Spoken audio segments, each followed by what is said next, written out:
thank thee for being here through the grace of God and through the powerful and the spirits that have died to help us to be able to hear in this church and do the things that we have on this freedom with our situation. I think of this flag that we have here, and when I see this flag, I think more than just a flag. To me, I look at the flag with reverence, because some of the things that I've seen in my lifetime in the war, I'll never, ever forget. One thing is, I was in 4 major battles in the Pacific in World War II, and 2 of the Philippines. And I understand that the largest sea battle was in Leyte Gulf, and I was there for over a month in that battle. And we always had a burial at sea after every battle. And the one where we had a kamikaze that crashed on our ship and wiped out 35 of my shipmates instantly, and 157 of us were wounded. And then I was fortunate. I was wounded, but I was wounded where I could walk around. I couldn't even move my arms or anything for a while, but anyway, I was pretty fortunate. And we had a burial at sea after that one. Only this one was a little different, because 35 of my buddies were on these cots covered with the American flag. And I remember I went through the ceremony, the gun salutes and the different things, and they did tilt the cots up, and I'd watch the flag deflate as these buddies, friends of mine, would go into the deep. And so when I see the flag, I see it differently than anybody else. I think of my first battle. It was the Battle of Peleliu. Incidentally, my situation, I was a quartermaster. And a quartermaster is a seagoing rate. The only thing that you can do with a quartermaster is navigation. When I first went to after boot camp, they sent me to quartermaster school, where I learned celestial navigation, rules of the road, all the flag conditions, semaphore, Morse code, and so it is a seagoing rate. And my one big situation was when I was first assigned to a ship, the USS DuPage, APA 41. I was assigned not to the Commodore. We had a Commodore aboard. They don't have many more. They're rear admirals and so forth. But at this time, we had a Commodore who was head of the whole landing fleet, and I was in his staff. And so I was a little different story. But the quartermaster, the only time a quartermaster carries a gun, and this was a .45 pistol, was we're in the dock or anchored out somewhere, and the quartermaster would stand the quartermaster watch on the quarterdeck with this pistol strapped to him, and I never used it. But anyway, I don't think I'd ever want to use it. Fortunately, I wasn't like the soldiers like at Peleliu, where we lost the entire 1st Marine Division. Imagine that, I was there for a month at Peleliu. I remember going into Peleliu. Peleliu looked to me like a great big gray cloud over them. I saw an airplane one time crash into that cloud, and it was, our guns were going on 24/7. On our ship, we had a 5-inch cannon on the forecastle and a 5-inch cannon on the fantail, and twin 40s and 20 millimeters, all were really a gunboat also. And those were going off all the time. And I think I met one Marine befriended him before we went ashore, and it was his first landing, and it was my first landing also. We became pretty good friends. And he was telling me one time, we were sitting there talking before the invasion, and see, we had always had a little prep landing before the invasion on a practice landing. Anyway, we talked a little bit, and he was telling me, he says, Dick, I can hardly wait to go ashore and start killing. And I thought, well, he must have learned something different in boot camp than I did, because I never wanted to kill anybody. But anyway, so finally the day came that he had to go ashore, and he was really gun-ho. Anyway, so he went ashore, and about 2 days later, he came back on the ship. He was wounded slightly, and so we had another talk, and he said, Dick, he says, I've changed. I don't want to kill anybody. I don't want to go back. And he says, but I'm slightly wounded, and they're going to send me back. He says, I was slightly wounded, and he says, I'm just scared to death. I just want to go home. And I thought, how a person can change their mind with a little incident. I know I had an incident there where they asked for volunteers to go ashore and take some radio gear ashore where the wind talkers, their radio had been damaged beyond repair. And so they asked for volunteers to take some. And I thought, well, I want to see what it's like ashore. Here I am, 17 years old. Nothing can happen to me. I'm at that age, you're flawless, you think. And so I went ashore, and I realized about 100 yards from shore, I said, Dickie boy, what in the heck did you get yourself into? And I found out that these guys were shooting back. And so it's kind of scary to me, but to think on that invasion, I was there for about a month, and we lost the whole 1st Marine Division. And so anyway, my great respect is for the Marines. And whenever you hear somebody talk about whether it's Vietnam or any war that is, and you talk to a soldier or a Marine, they usually don't want to talk about it. But in my case, as a sailor, I didn't have to kill anybody. I just work on the ship and take my chances. Of course, we did get, but anyway, so I'm really able to talk about it, whereas these guys have actually done the physical killing. I can't imagine, thank God I never had to do that. But as we went along, I remember one thing like this. I came from the Morris clan, or Sergeant Morris clan. And I got a quote here from one of my ancestors. That was kind of an interesting little situation here. Oh, just a minute. Yeah, here it is.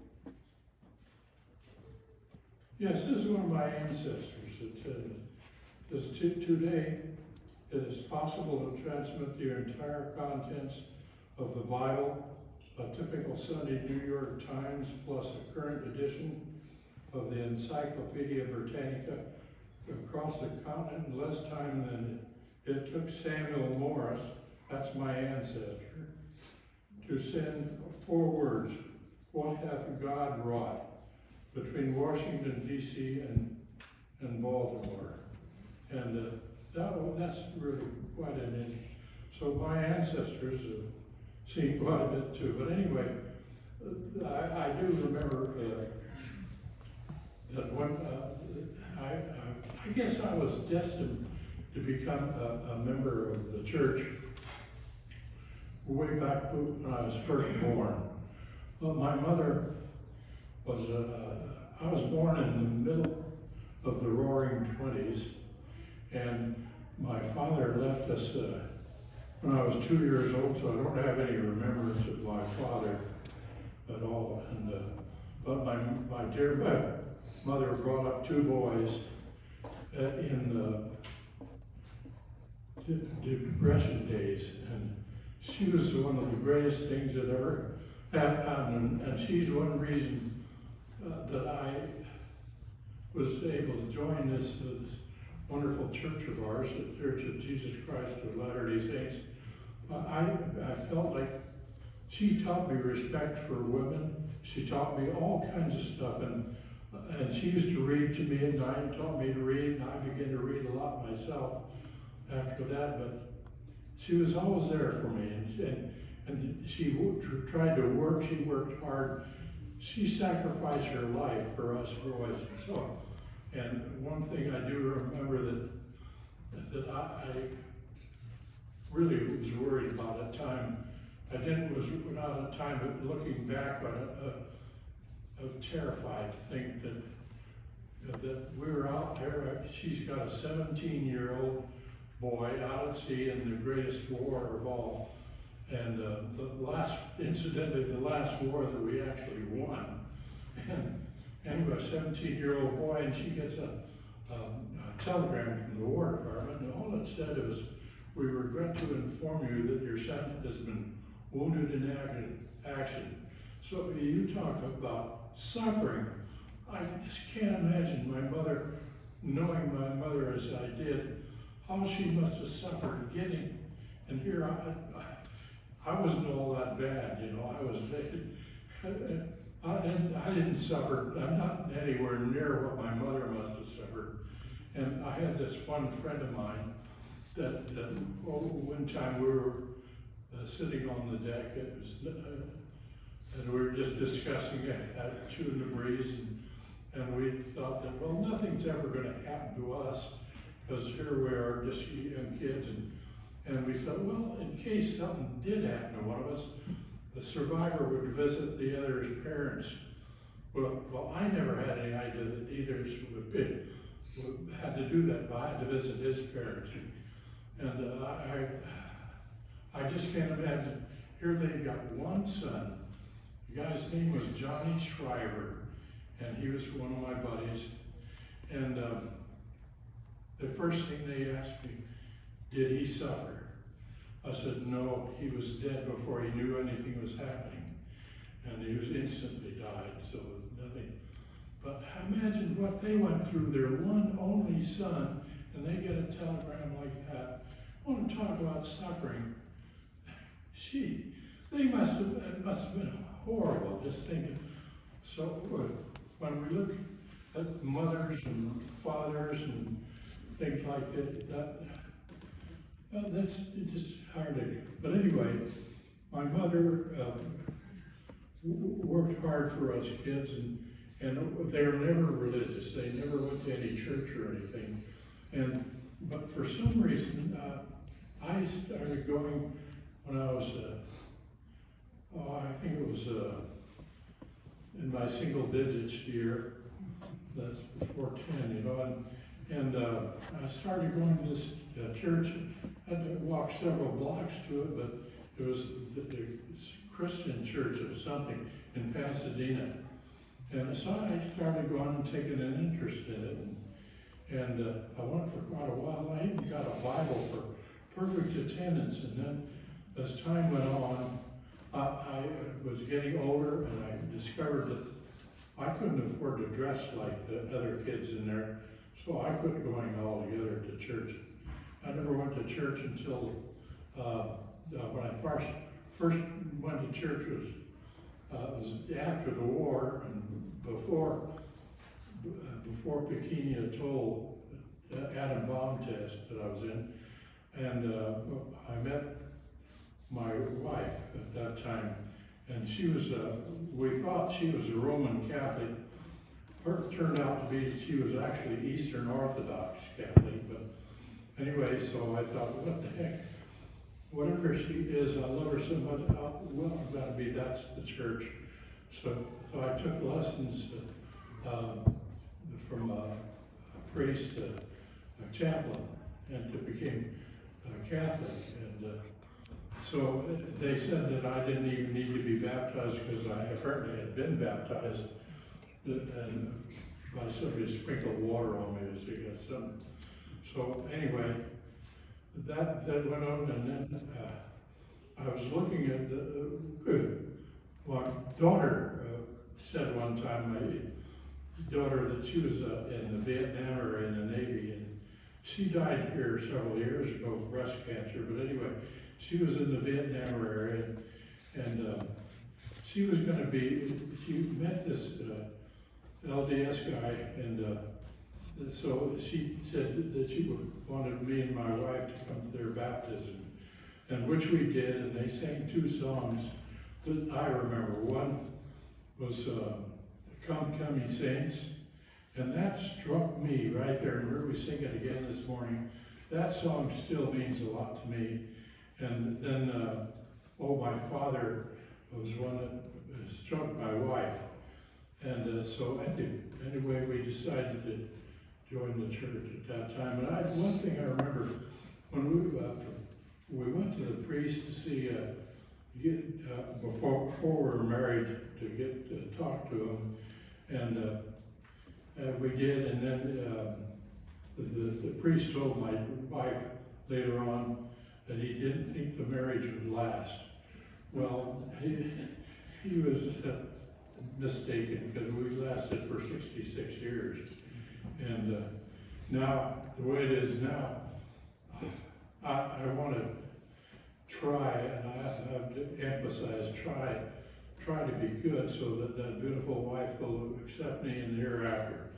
But anyway, the teachings of the church, and I think one thing that affected me more than anything else is what was taught, a way of life, and that was the Sermon on the Mount. That struck me good. And another one that really struck me was in the Doctrine and Covenants. Now, the Doctrine and Covenants really means a lot to me. It teaches me how to be a parent.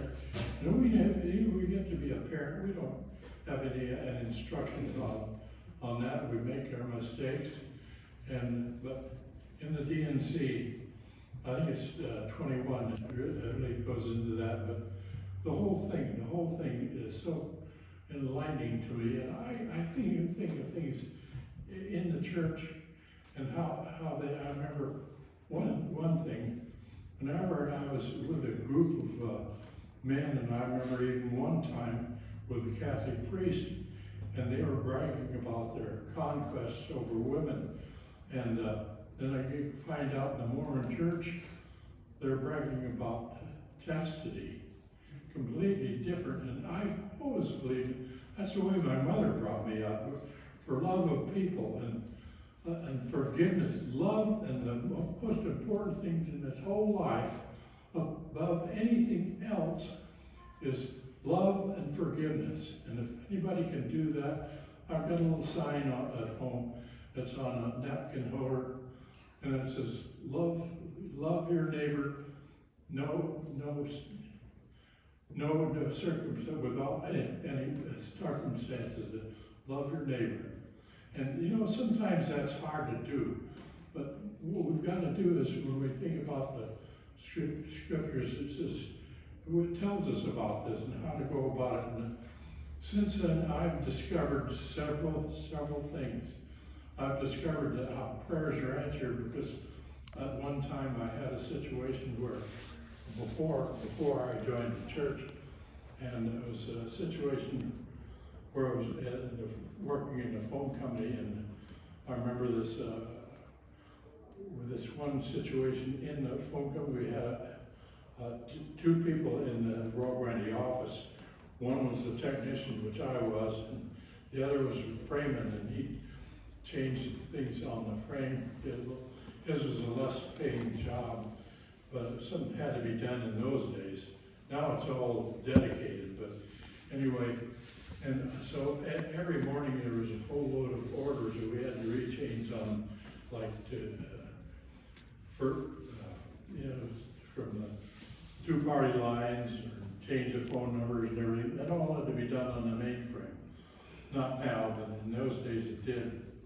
And so our frameman was, one frameman retired, and so I was trying to do the whole thing in the framework, and the technician, had some of my switches busied out, and I kept telling my boss that I need some help. He sent me down this one guy, And this one guy, he came down, he was a little bigger than I was, kind of on the lunchy side. Anyway, I was working this one morning on that mainframe, and he came down and he sat at my desk, put his feet up on my desk, and sat there. Well, I kind of was upset about that, so I went over. I was more than upset. I was ticked off, you might say. And I grabbed him by the collar and jerked him up. I grabbed his belt. I walked him over the door, and I threw him out on the sidewalk. He went flying out on it, and I used a few words that I wouldn't repeat now, because now that was before I joined the church in 1973. Anyway, I joined it, so later on, I told the guy, if he ever came back, I was going to, well, I'll leave that.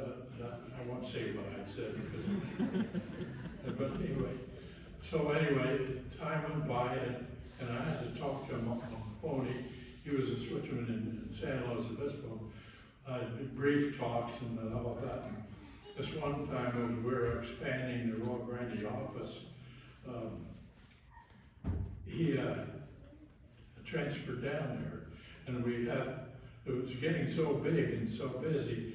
Well, Western Electric installers were installing new stuff, and it was up to the technicians like myself to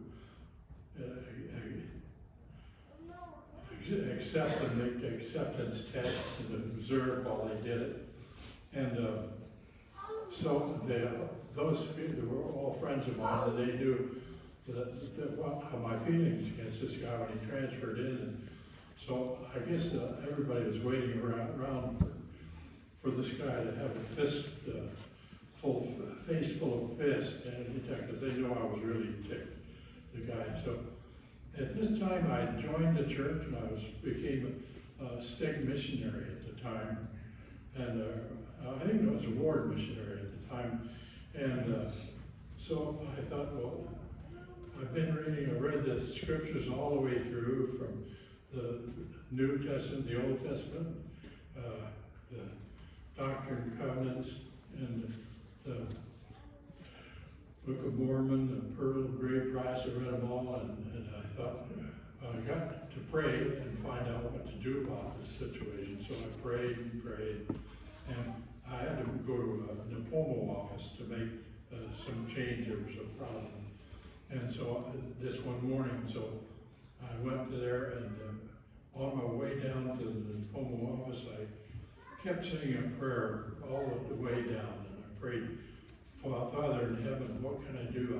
I hate this guy's guts, and I want to punch him out, and everything. But now I need your help and guidance. And so I prayed all the way down, and I did my work, what I had to do in the Napomo office, and I was still praying on the way back, and all of a sudden I saw a Rio Grande come in my area, and it hit me like a sledgehammer. It hit me right in the head. The answer. And I thought, oh, I hate that. I can't do it. It's not me. I cannot do this. It's impossible. And I thought about it. Well, I did get an answer, and so finally, as time went on, I went back to the office, and I was confronted by we had a supervisor at that time, and he got the two of us in his office, and he told this guy that he'd better straighten out, and he said, were you trying to get along with Dick? And he said yes, and he asked me if I was okay, and yeah, that's okay. I wasn't my personal feeling was I hated this guy, and so when we walked out of the office, and I thought, I prayed and prayed, and I asked for an answer, and I hate the answer. I can't do it. I thought, well, here I am, a state missionary, and got to listen to what the Lord said. So the two of us got outside, and I tapped him on the shoulder, and I says, I don't want to just be your friend. I says, I don't just want to get along with you. I want to be your friend. Well, when I said that, he was so stunned, he backed off as if I'd whacked him, you know. He backed off, he was so stunned. And it turned out to be, after that, we got along pretty good, and we talked and got things going. And so finally, he had to transfer back, and I was left alone, and things were settled down pretty much, and I was left alone in the Rio Grande office. And so I remember we were in the grocery store one time in the parking lot, in my pickup truck with my wife sitting next to me, and here this car comes along, honking its horn like crazy, you know. And so the guy, the car pulled up alongside me, and so I started talking about different things, you know, whether how you doing, how you been, haven't seen you for a while, and really good friend. And so my wife, she says, that must be one of your real good friends. I says, it is. It was him. And so now I know positively that prayers are answered. And I think of so many things, so many wonderful things. One grateful thing is my wife and my mother. I love my mother dearly. And I remember little things that happened in lifetime that we always remember. We had a bishop here at one time, Bishop Bob Manning. I don't know whether any of you ever remember him, but anyway, Bob and I were really close friends. And I went to dental conventions with him and different stuff. And this one time, his wife left him, and she went to Vegas. And we went to, my wife and I and he, and we went to Vegas. I was driving him and his son, and my wife was riding with Bishop Manning there. And we got to Vegas, and we were talking one time with the bishop, and I tapped him on the shoulder one time, and I said, Bob, I says, you know, he's a Rhodes Scholar. He was on the dean's list. He was a football player at UCLA and graduated magna cum laude. I said, Bob, you're one of the most brilliant guys I ever met. And I said, but you do some of the dumbest things sometimes. And he turned around and looked at me. He said, well, Dick, you ought to know you're my best friend. And I thought, you know, things like that stick with you. Little things that happen. And this church, I know I got so many friends. All of you people who stuck by me, and I've had some hard times and some ups and downs. I've had a lot of ups and downs. I've seen my wife die, my daughter die. My oldest son now is in Alzheimer's in Hawaii in the later stages. My youngest son, he's very sickly right now. He's 71, and here I am going on 95, and is still able to stand and talk and think and drive my hot rod, my Jaguar. And so when I look at my situation, and I have all the food, I want a beautiful home, the talents God's given me to build stuff. I built stuff. Some of my stuff, I built a kitchen counter that's in Mexico. I built stuff that's in New Orleans and Minnesota, and some in Hawaii, and all over San Luis. And oh yeah, there's one thing I'm really grateful for is I built stuff for Francisco's Country Kitchen in Rio Grande, and I was able to do that, and I never charged. And with Francisco's Country Kitchen, I built quite a bit of stuff in there, and so I get free meals for life. That's my payment. I think I got the better part of the bargain. And if you ever go to Francisco's Country Kitchen in Rio Grande and the shopping center at the Smart and Final Shopping Center there in Rio Grande, you'll see my picture on the wall in my Navy uniform with all my medals and stuff. And so I guess I'm pretty honored, and I'm so blessed at my age. I'm still living, I'm still walking. My equilibrium isn't quite what I would like it to be, but I'm still able to talk a little bit. And I'm so grateful for all of you people in the church that have been a friend to me and guided and helped me. And I'm the kind of guy that always needs help, believe me. I always need help. And so things have happened that I've had done. My neighbors are excellent neighbors. And I know this church is true, that we have a prophet today, and that we've had a prophet all along, and that Jesus is the Christ, the Son of the living God. We've got an excellent bishopric and all of his counselors that I'm so grateful for.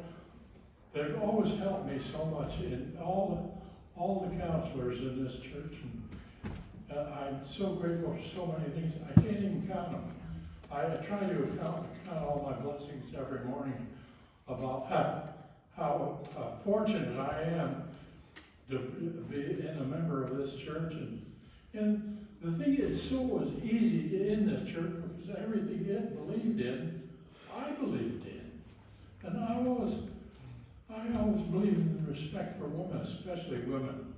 You know, there's another thing, you know, that men, their DNA lasts for just one time, and it disappears, but women's DNA, our DNA, lasts forever. You can trace them back, so maybe there's more to it than we know of in women. And that's why I'm grateful for the women in my life, my daughter and my daughter today, and her husband are so helpful to me. I'm so grateful for my granddaughter and her family, and I just have so many things to be grateful for. And like I said, I do believe in this church and that Jesus is the Christ, the Son of the living God. And I say these things in the name of the beloved Son, Jesus Christ. Amen. Amen.